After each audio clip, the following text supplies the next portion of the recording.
매일같이 성전으로 들어가고 나오는 그런 사람들이 있었어요. 기도하러 오는 사람들도 있었죠. 그 문에 미문이라는 문이 있었는데, 이 미문이라는 것은 어떤 끝에 말미에 있는 문이라는 말이 아니라 아름다운 문, 그래서 미문이라는 그런 문이 있었습니다. 그런데 이 미문 앞에 나면서부터 걷지를 못했던 한 사람이 늘상 그곳에 앉아서 구걸을 하고 있는 거예요. 그의 친구들이 날마다 아침이면 이 성전 미문에 이 사람을 들어다가 거기에 내려놓고, 그리고 구걸을 하게 해주고, 밤이 되면 그를 다시 잘 모셔서 집으로 데려다 주는 그런 일들을 하고 있었던 거였죠. 어느 날 베드로와 요한이, 이제 남겨진 교회의 대표죠. 이 둘이 성령의 또 강림하심을 통해서 성령의 충만함을 받고 하나님이 새 일을 행하시는 그 소망을 갖고 능력을 받았어요. 그래서 이 베드로와 요한이 성전에 기도하러 마침 가는데, 그날도 거기에서 이 앉아 있던 이 안진뱅이가 도와달라고 구걸을 하고 있었던 거죠. 베드로와 요한도 이 사람을 처음 봤을까요? 아니요, 그렇게 생각되지는 않습니다. 많이 보았었겠죠. 그러면 이전 같으면 성경에 나와 있지는 않지만 작게나마 자신들이 가진 돈을 이 사람을 긍휼히 여겨서 나누어 주었을지도 모르겠어요. 그런데 예전 같으면 이번에도 그냥 돈을 몇 푼 주고 그냥 지나쳤을지 모르는 그런 상황이지만, 이제는 달라졌거든요. 이제는 남겨진 교회이지만 자신 안에 예수님께서 보내주신 성령이 임하였고 복음의 능력이 있다라는 것을, 하나님께서 함께 하신다라는 것을 너무나도 확신하게 되었어요. 복음에 사로잡혀 있었죠. 그러니까 이 두 사람은요, 이제는 돈을 주는 것으로, 몇 푼 주는 것으로 끝나는 것이 아니라, 우리가 가진 것이 있지 하고서 예수의 이름으로 일어나 걸으라 하면서 그 사람을 잡아서 일으켜 주는 거예요. 오늘 6절 말씀에 이렇게 말씀하죠. 베드로가 이르되 은과 금은 내게 없거니와 내게 있는 이것을 너에게 주노니 나사렛 예수 그리스도의 이름으로 일어나 걸으라 하고 그 사람을 잡아 일으키는데, 7절 말씀에 보니까 발과 발목이 곧 힘을 얻고 8절 말씀에 뛰어서서 걸으면서 이 베드로와 요한과 함께 성전으로 들어가며 걷기도 하고 뛰기도 하며 하나님을 찬송하였다.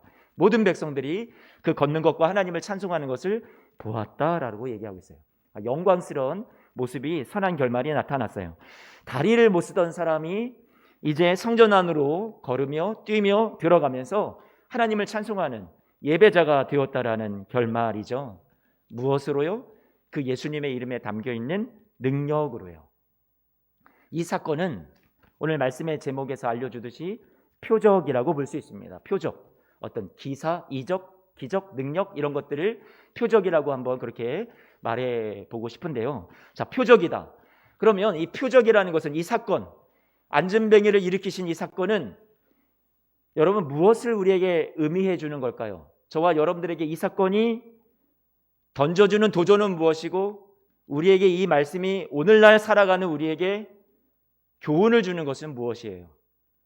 저와 여러분의 삶에도 이런 병든 사람들이 있다면 하나님이 능력으로 예수의 이름으로 당장에 고쳐주신다. 이것이 오늘 말씀의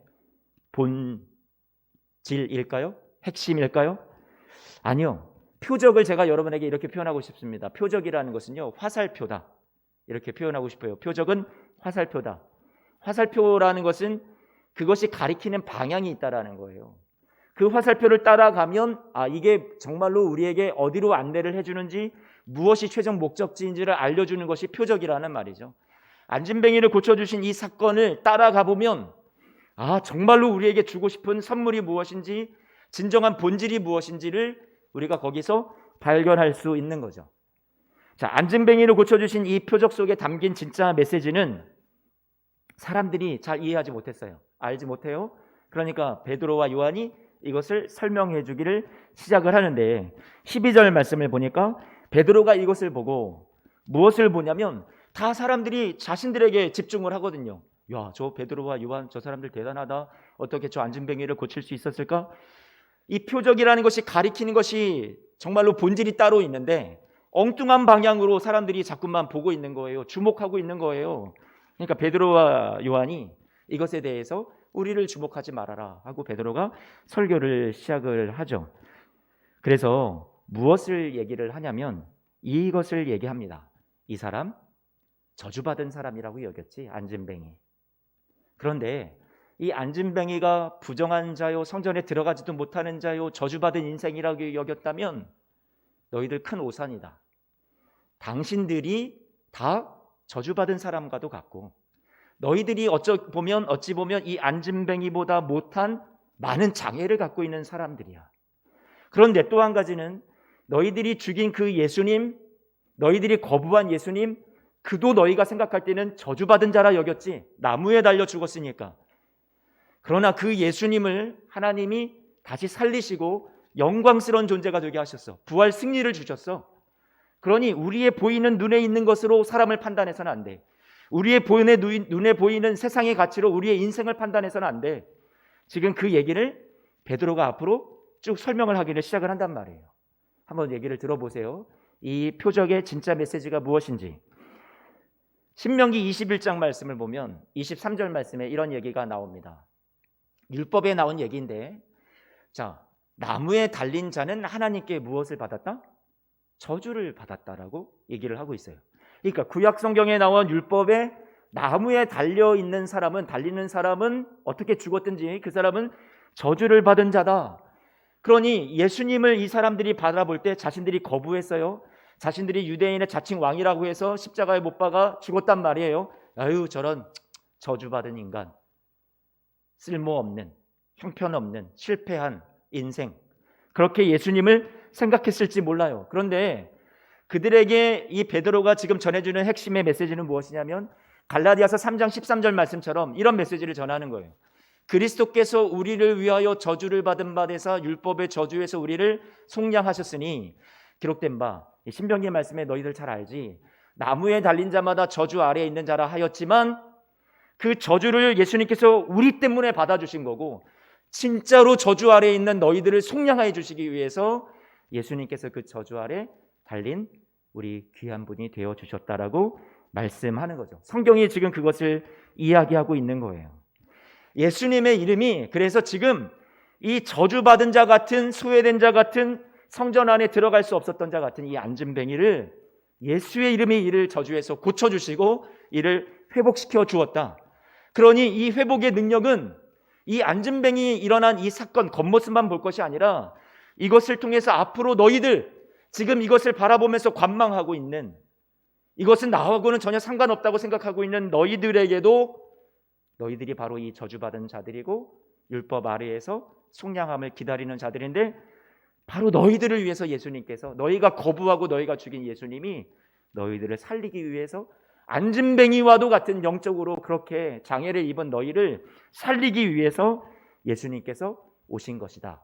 이 설교를 오늘 13절부터 쭉 해나가고 있단 말이에요.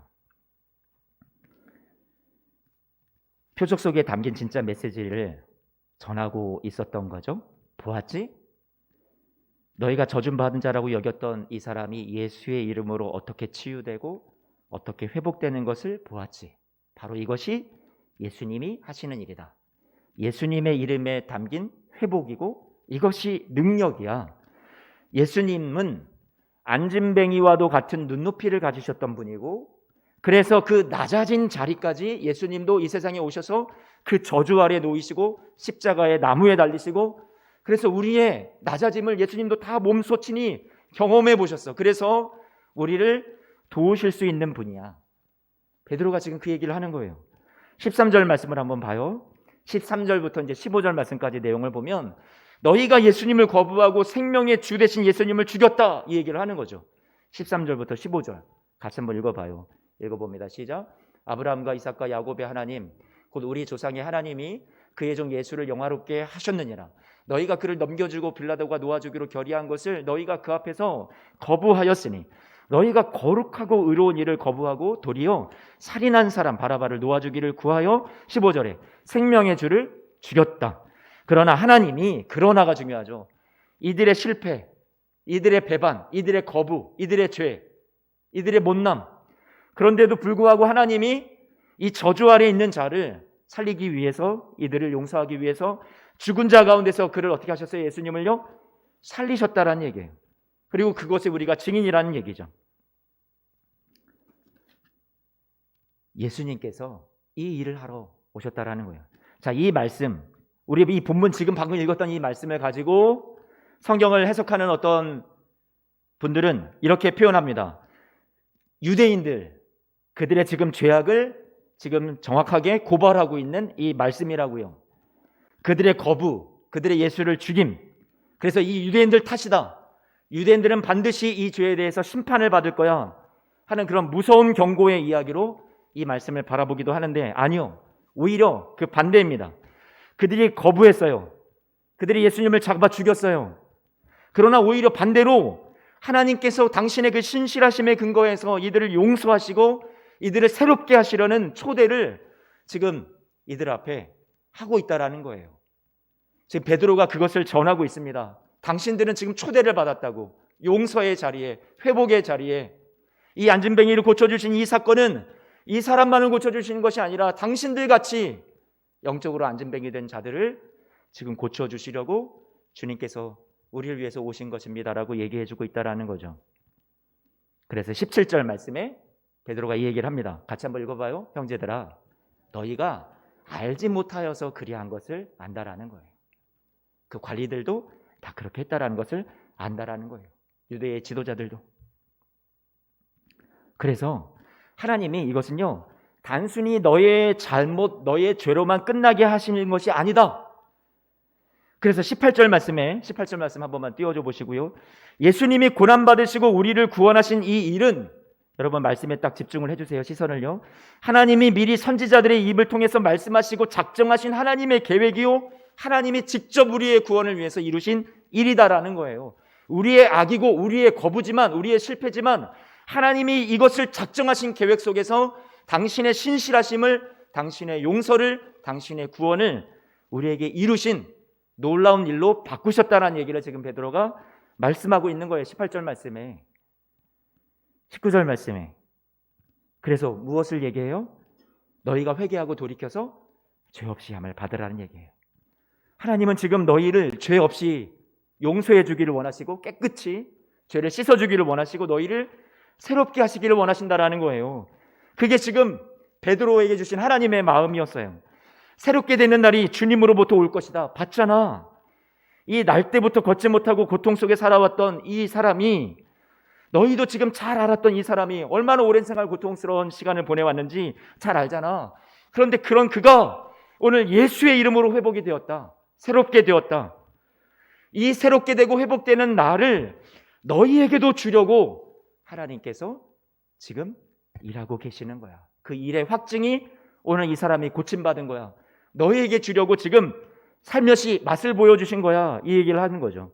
20절 말씀은 같이 한번 봐요. 20절 말씀에 또 주께서 너희를 위하여 예정하신 그리스도 곧 예수를 보내시리니, 예수님이 오셨는데 이미 돌아가셨는데 지금 그 얘기가 아니라 다시 오실 예수님을 말씀하고 있는 거예요. 너희의 삶에 하나님께서 너희가 지금 배반하고 거부하고 죄를 지었지만 너희를 새롭게 하고 너희를 용서하고, 그리고 너희 앞에 하나님께서 온전한 회복을 주실 것인데, 그때는 언제예요? 다시 오실 예수님께서 이 세상에 보내지실 때, 그때 온전한 회복이 온단다. 21절 말씀, 이 말씀이 오늘 말씀의 좀 중요한 부분인 것 같아요. 21절 말씀 같이 한번 읽어보죠. 시작. 하나님이 영원 전부터 거룩한 선지자들의 입을 통하여 말씀하신 바 만물을 어떻게 하신다고요? 회복하실 때까지, 그때까지 하늘이 예수님을 그대로 모시고 있다는 거예요. 그러니까 이 말은 다시 표현하면 예수님께서 지금 하늘로 승천하셨지만 만물을 회복하는 그때가 되면, 온전한 이 세상의 구원이 완성되는 때가 되면 예수님께서 다시 오시는 그 날이다라는 얘기예요. 지금 이 말씀이요, 선지자를 통해서 오래전부터 말씀해 주셨던 것이고, 이 회복, 모든 만물을 회복하게 하시는 그때가 바로 예수님을 통해서 이 세상에 온전히 임하는 때가 올 것이다. 소망을, 앞날에 대한 소망을, 온전한 회복을 지금 말씀해 주고 있는 거죠. 이 마지막 때에 예수님 다시 오시는 그때에 아름다운 선한 결말이 있겠지만, 지금 현재에도 새롭게 되는 그런 시간과 은혜가 있다라는 것을 우리 눈에 보여주시는 것이 안진뱅이를 고치시는 이 표적, 이 사건이라는 말이에요. 과일을 사러 가면 과일 가게에서 사장님이, 예를 들어서 제가 수박을 좋아하는데 수박을 사 먹으러 갔어요. 저 수박이 제 안에는 제가 의심이 많으니까 미심쩍죠. 저게 달까? 꿀 수박일까? 꿀 참일까? 모르죠. 그게 제가 물어봐요. 맛있어요? 달아요? 사장님이 그 조각을 딱 잘라가지고 딱 하나를 딱 줍니다. 제가 먹어보죠. 그럼 여러분 딱 먹고 느끼는 거죠. 와, 꿀이네. 정말 다네요. 하고 그거를 큰 통을 하나를 사가 들고 집으로 가져가죠. 식구들과 함께 이 꿀 수박을 우리 식구들과 함께 맛있게 먹어야겠구나. 달달한 맛을 생각을 하고 제 혀 끝에는 그 맛을 간직한 채 정말 달았어. 다들 좋아하겠지? 축제를 생각하고 그렇게 가지고 간단 말이죠. 마찬가지예요. 오늘 말씀에 이 안진뱅이를 고쳐주신 이 사건, 눈에 보이는 이 사건, 작은 사건이라고 볼 수 있는데 이 사건을 통해서 회복을 주고 안진뱅이와도 같았던 저주받은 자와도 같았던 소외된 자, 성전 안에 감히 들어갈 수 없었던 이 사람의 인생을 모든 사람들이 저 사람은 실패한 인생이야, 망한 인생이야, 구원받지 못할 인생이야 했던 이 사람을 다시 일으키시고 회복을 주시고 새 삶을 허락해 주셨다라는 것이 저와 여러분 앞에 놓여 있는 엄청난 작은 조각이 아니라 어마어마한 하나님 나라의 완성에 대해서 저와 여러분들이 그 기쁨이 얼마나 큰지, 그곳에서 누리는 우리의 달달함이 얼마나 위로가 되는지 주님께서 저와 여러분들에게 잠깐 맛보기로 이 사건을 통해서 우리에게 알려주시는 사건이었단 말이에요. 이 표적을 통해서 우리는 무엇을 기대해요? 온전한 결말을, 하나님께서 우리에게 이루어주시는 온전한 성취를 소망하고 현재의 삶을 이기면서 살아가라고 이 표적을 우리에게 보여주셨던 거죠. 만물을 새롭게 하는 이 최종적인 모든 회복이 무엇으로부터 시작이 된다고요? 지금 예수의 이름으로부터 시작이 되고 있다는 것을 이 땅에 남겨진 교회인 대표 베드로와 요한이 오늘 자신에게 주신 성령의 능력과 예수의 이름을 가지고 지금 이 사람을 일으켜 세워주면서 그 일들이 지금 나타나고 있다는 거예요. 작은 씨앗들이 머나먼 하나님 나라의 완성에 우리에게 이루어 주실 온전한 결말이, 선한 결말이 지금 이런 작은 일들을 통해서 우리 눈에 보여지고 있다는 것을 우리에게 격려하시며 말씀해 주시는 거죠. 우리에게 이 주시는 메시지가 성전 문 앞이라고 그랬어요. 아니, 하필 왜 성전 문 앞이에요? 성전 안도 아니고 성전 안에서 일어나는 회복이면 더 좋은 것 아닌가? 근데 왜 성전 밖일까? 여기에 말씀에서 우리에게 시사해 주는 바는 무엇이냐면 성전을 뒤로 하고 성전 문 밖에서 예수의 이름으로 회복이 일어난다는 것을 말해주는 거예요. 저와 여러분들의 삶의 자리, 교회 안에서만 은혜 받으면 무슨 소용이 있어요? 교회 안에 올 때만 우리가 회복이 있으면 무슨 소용이 있어요? 우리가 이 성전을 떠나서 세상 속에서 살아갈 때 밖에서도 주님이 주시는 회복과 은혜를 우리가 받아 누리며 살아가야 된다는 것을 오늘 말씀 우리에게 도전을 주고 있다는 거죠. 세상 속에 우리가 살아가요. 힘겨운 세상 속에. 그런데 그 세상 속으로 하나님의 이름에, 예수님의 이름의 권능이 그 세상 속으로 뚫고 들어와서 저와 여러분이 앉아있는 그 자리에 예수의 이름으로 여러분들을 일으켜 세워주시는 일들이 일어난다라는 것을 말씀해 주는 거예요. 교보제라고 하죠. 어떤 물건을 딱 보여주고 교보제로, 교육의 재료로 활용하는 것, 그것을 통해서 이 가시적인 눈에 보이는 안진뱅이가 일어난 사건을 통해서 하나님께서 우리에게 참된 교육을 해주고 싶으신 것이 바로 이것이라는 말이에요. 하나님이 저와 여러분의 삶을, 당시에 예수님 곁에 이 안진뱅이가 일어난 사건 속에 놀라며 막 그랬던 사람들에게도 지금 저와 여러분들 이 말씀을 접하고 있는 저와 여러분의 삶에도 우리 주님께서 말씀하시고자 하시는 그 메시지는 내가 너희의 삶에도, 너희의 안진뱅이와 같은 그런 삶에도, 저주받은 것과 같은 삶에도 내가 동일한 일을 지금도 하고 있다. 이 얘기를 하시는 거란 말이죠. 하나님이 망가진 세상 속으로 찾아오셨어요. 저주받은 인생 속으로 하나님이 뚫고 이 세상에 육신의 몸을 입고 오셨어요. 우리에게 무엇을 주시려고요? 최종적인 온전한 회복이 있다는 것을 알게 해 주시려고요. 여러분의 불행의 삶에, 여러분의 어둠 속에 그 주님이 직접 뚫고 들어오셨어요. 새 삶으로 여러분을 인도하시려고. 누구 때문에 이게 가능하다고요? 예수님 때문에 가능하다라는 것을 알려주시려고. 사람들은 생각했습니다. 나는 저 저주받은 안진뱅이와는 달라. 아니요. 이 말씀은 당시 주위 사람들과 다르다고 생각했던 사람들, 지금 말씀을 접하고 있는 우리까지도 이 안진뱅이의 모습 속에 여러분들을 투영시키라고 자신의 모습을 말씀해주고 있는 거죠. 안진뱅이는 무엇을 원했어요? 세상의 물질을 원했어요. 돈을 좀 주세요. 베드로와 요한은 그에게 예수님을 주기를 원했어요. 그에게 필요한 것은 물질이 아니라 예수님이라는 것을 알았어요. 진정한 부활은 예수님이죠. 예수의 이름은 이 안진뱅이에게 치유와 회복을, 새 삶을 허락해 주었어요. 예배하는 영광스러운 자리까지 나아가게 해 주었어요. 이것이 주님이 진정 우리에게 주고 싶어 하시는 하나님의 구원이에요. 저와 여러분들이 돈을 원할지 모르겠어요. 돈이 우리에게 온전한 회복이야.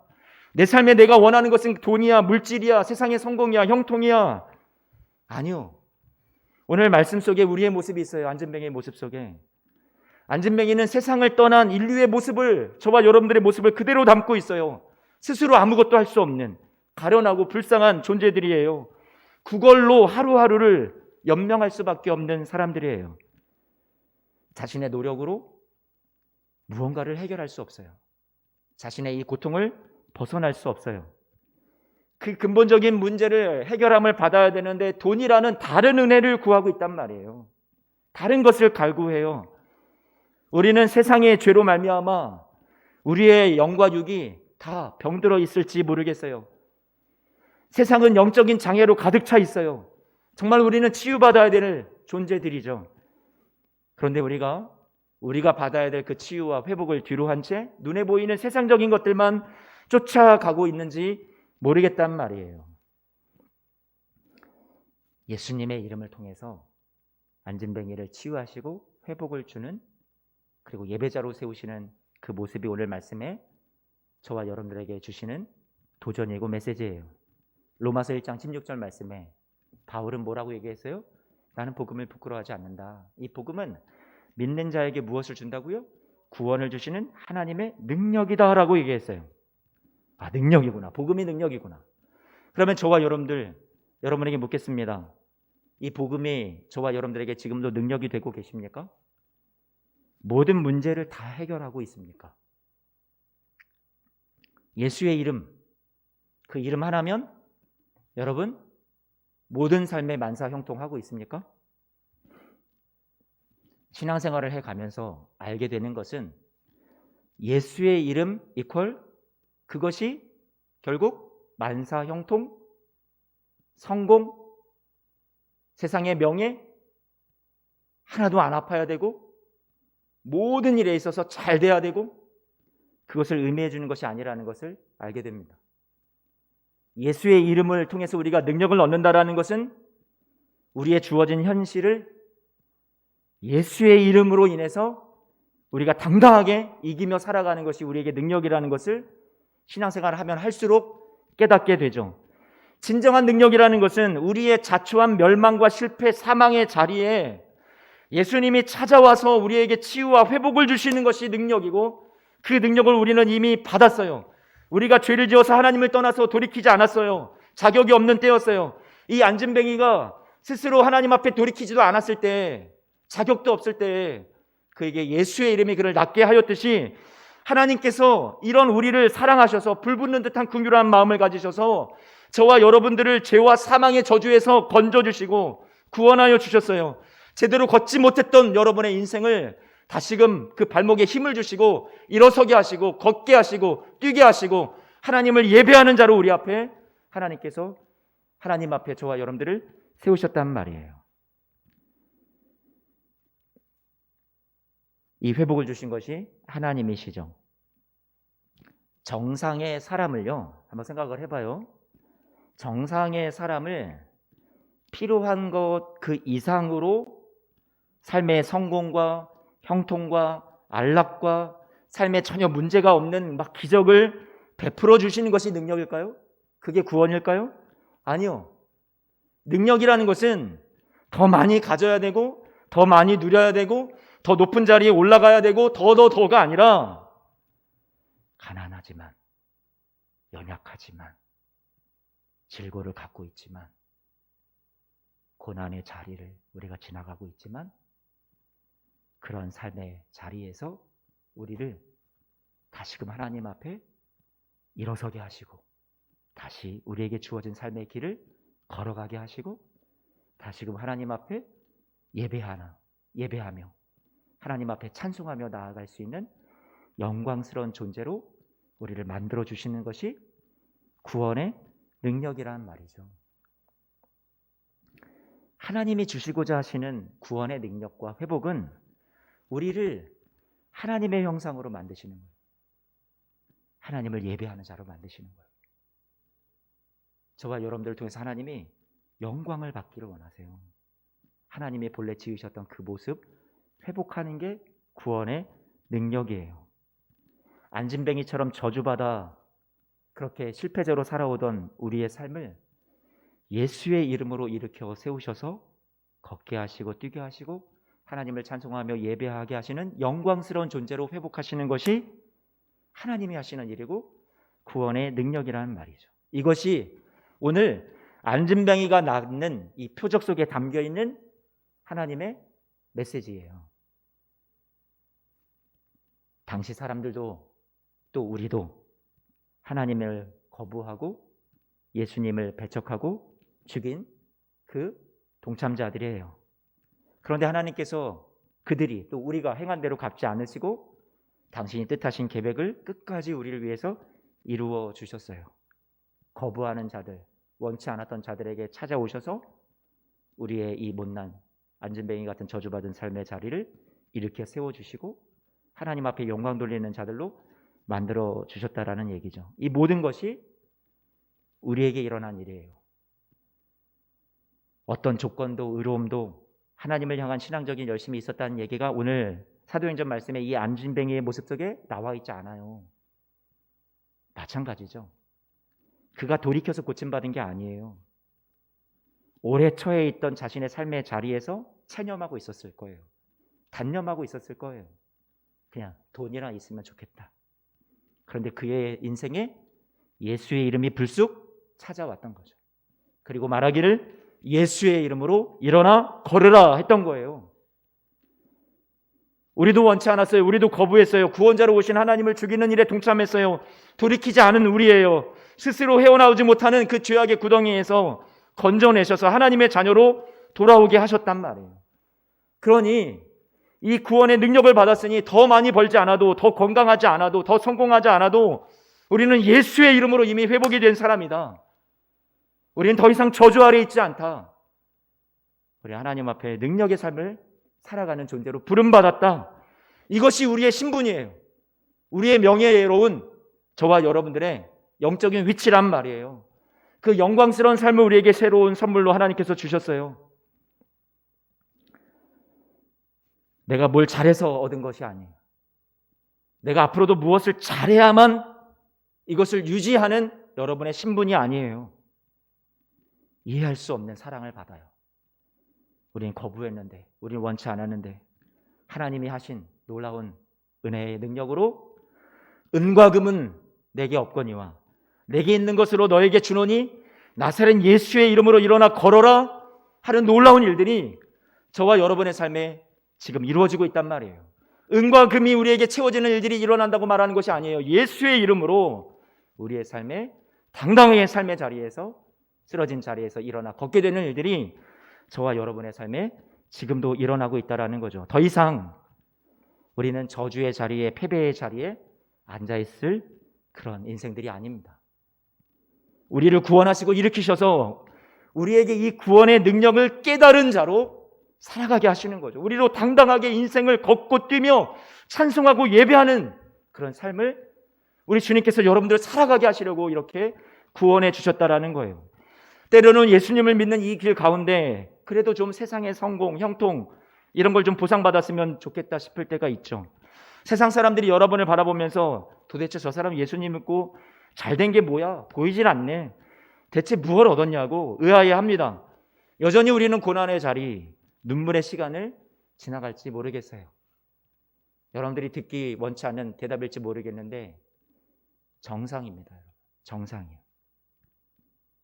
정상이에요. 왜요? 예수님이 걸어가신 길이기 때문에 그래요.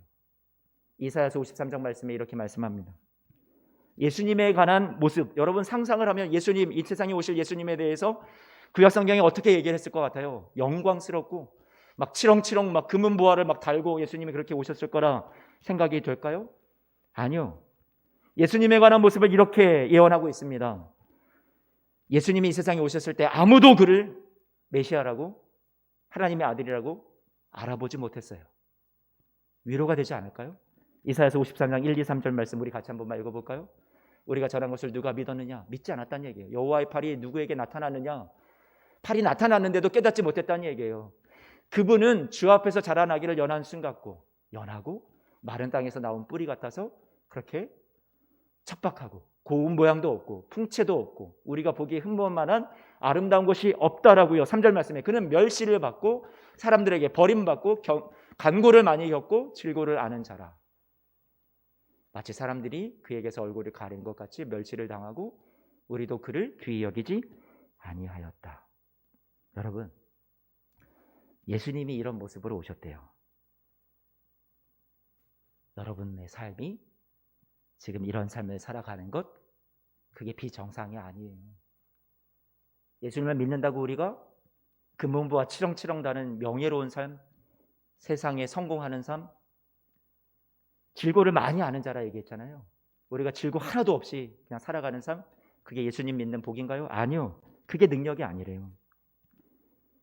예수님 이런 모습으로 오셨지만 그런 예수님을 하나님이 높이셨고 그 예수의 이름이 치유와 회복을 주는 영광된 존재로 예수님을 하나님이 높이 세우셨어요. 마찬가지로 하나님께서 저와 여러분의 하잘 것 없음과 실패와 한계와 우리의 고난의 자리, 우리의 눈물의 시간들을 하나님이 그 손에, 당신의 손에 들으셔서 저와 여러분들의 삶의 영광으로 갚아주시는 은혜가 있게 될 줄로 믿습니다. 그날이 올 거예요. 그래서 우리는 그 예수님의 이름을 가지고 세상을 당당하게 살아가는 거죠. 하늘과 땅의 원세를 가지신 주님이 땅끝까지 우리와 세상 끝날까지 함께 하신다고 약속해 주셨어요. 이 땅에 남겨진 교회로서 이 세상 힘든 시간들을 예수님처럼 우리도 그렇게 살아가지만, 저주받은 것 같지만 아니요, 저주 아래서 우리를 속량해 주시는 예수 그리스도, 그분이 얻으신 승리와 영광 저와 여러분들에게도 있다라는 것을 오늘 약속해 주시고 21절 말씀에 모든 것을 만물을 회복시켜 주시는 그때가 예수 그리스도 다시 오심으로 이루어진다라는 소망을 베드로를 통해서 이 사람들에게 전하시면서 저와 여러분들에게도 그날이 오기까지 우리가 당당하게 살아가라고, 주님의 약속을 의지하고 오늘도 힘내서 이 땅에서 주어진 눈물의 시간들, 고난의 자리를 일어나 주저앉아 있지 말고, 쓰러져 넘어져 있지 말고 여러분들에게 예수의 이름으로 일으켜 세워주셔서 걷게 하시고 뛰게 하시고 하나님을 찬송하는 예배의 삶으로 오늘 말씀은 저와 여러분들 어떻게 하고 있어요? 초청하고 있다는 말이에요. 예수님을 알지 못했던 세상, 예수님을 멸시하고 죽였지만 거기서 끝나지 않았습니다. 하나님께서 당신의 영광을 예수의 죽음을 통해서 이루시고 승리를 온전히 주셨어요. 온전한 회복을 주셨어요. 우리 예수님 믿는 자들에게도 이 사실은 어떠한 결말이 올지를 우리에게 미리 알려주시는 거죠. 그 자리에서 확신하며 어떤 시간을 지나더라도 어떤 자리를 우리가 통과하여도 끝까지 소망하면서 살도록 우리에게 믿음을 주시는 것이 오늘 말씀의 핵심입니다. 여러분에게 이 시간 이 말씀으로 축복을 합니다. 은과 금은 내게 없거니와 나사렛 예수의 이름으로 명하노니. 지금 여러분이 참고 인내하며 살아가는 그 삶의 자리와 그 길에서 쓰러진 자리에서 안진뱅이처럼 저주받았다, 나는 안 된다, 이것이 나의 한계다, 왜 내가 예수님 믿고 이런 일들이 자꾸만 생기느냐, 그런 삶의 자리에서 예수님이 걸어가신 길처럼 고난과 죽음의 길을 걸어가는 것 같은 그 많은 시간들 속에서 주저앉아 있지 말고 일어나 걸어라, 일어나 걸어라. 예수의 이름으로 세상 끝날까지 당당하게 일어나 걸으며 찬송하는 영광스러운 삶을 살아내라. 아멘. 이것이 하나님께서 저와 여러분들에게 주시는 오늘 표적 속에 담겨 있는 메시지라고 생각합니다. 우리 함께 기도할까요? 하나님 고맙습니다.